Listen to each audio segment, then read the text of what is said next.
ترتیب کے لحاظ سے ساتواں اور آخری کلمہ جو یسوع مسیح نے صلیب پر کہا، یہ کلمہ ملاپ کا کلمہ ہے۔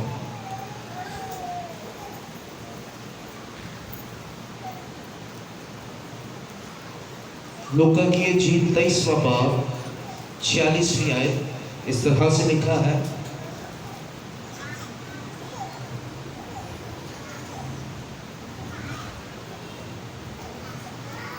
پھر یسوع نے بڑی آواز سے پکار کر کہا، اے باپ، میں اپنی روح تیرے ہاتھوں میں سونپتا ہوں، اور یہ کہہ کر دم دے دیا۔ پاک کلام کے پڑھے اور سنے جانے پر خداوند کی برکت ہماری زندگیوں میں ہو۔ یہ جو 7 کلمے بیان کیے گئے ہیں، 6 کلمے،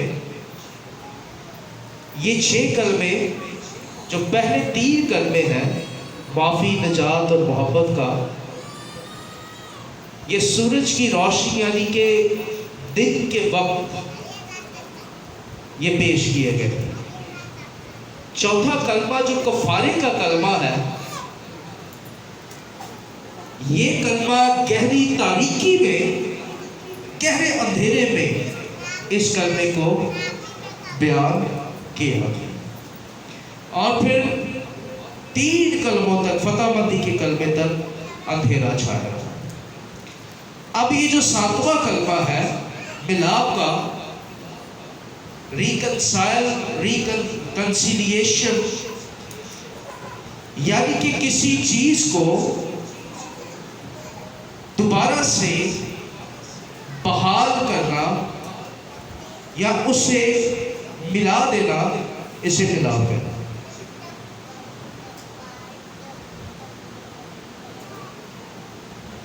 یہ جو لفظ ملاپ ہے، جتنے بھی لوگ آئے جنہوں نے آج کلام کی خدمت کی، ہمارے پاس جتنے بھی حوالے تھے، ان حوالوں میں ایک پیغام تھا جو ایک ورڈ میں یہاں پر موجود تھا۔ یہ جو حوالہ ہے جہاں پر یسوع مسیح نے کہا کہ اے باپ، میں اپنی روح تیرے ہاتھوں میں سونپتا ہوں، اور لکھا ہے کہ یہ کہہ کر یسوع مسیح نے کیا دے دی؟ جان۔ تو یہ کلمہ، یہ جو ورس جب ہم اسے پڑھتے ہیں تو یہ ملاپ کا مطلب یہ معنی دیتا ہے۔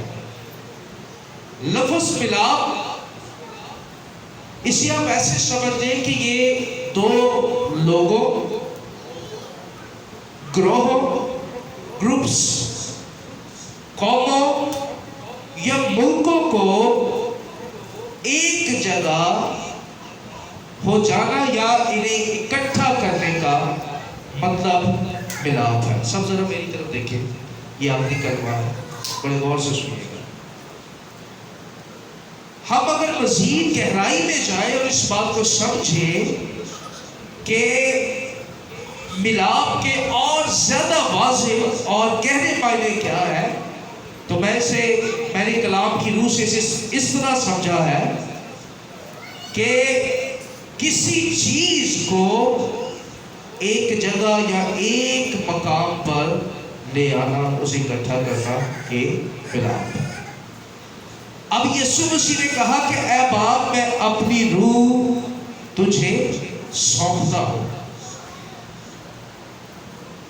اب سوال یہ ہے کہ یہ کیسا ملاپ ہے؟ اگر یہ ملاپ ہے تو یہ کیسی جدائی ہے؟ 3 باتیں، 3 چیزیں ہمارے سامنے آتی ہیں جب ہم اس حوالے کو دیکھتے ہیں۔ وہ اس لیے کہ پہلے تو خداوند یسوع مسیح ابتدا ہی سے باپ کے ساتھ، یعنی کہ اس کے اندر کلمے کی صورت تھا، پھر وہ زمین پر آیا، اور جب یسوع مسیح نے زمین پر صلیبی سفر کا آغاز کیا اور بالآخر صلیب پر چلا گیا، تو یسوع مسیح نے یہ کیوں کہا کہ اے میرے خدا، تو نے مجھے کیوں چھوڑ دیا؟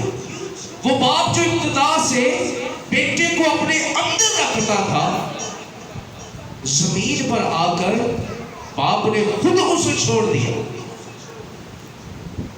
اب تین باتیں ہمارے سامنے یہ آتی ہے کہ اگر باپ نے یسوع مسیح کو چھوڑا تو کیوں چھوڑا؟ پھر دوسری بات کہ یسوع مسیح کا قصور کیا تھا کہ باپ نے اپنا ہاتھ اس پر سے اٹھا لیا؟ اور تیسری بات کہ پھر سے ملاپ کیسے ہو گیا؟ ہاللیلویہ۔ اب ان تین چیزوں میں، ان تین باتوں میں ہم جلدی سے آج کے کلام کو سیکھیں گے۔ یسوع مسیح کو چھوڑا اس لیے گیا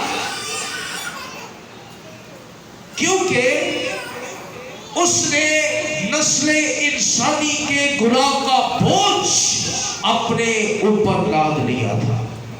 یہ جو صلیب تھی، یہ آج تو ہمارے لیے برکت کا نشان ہے، لیکن یسوع کے وقت میں، رومی دور میں، یہ صلیب لعنتیوں اور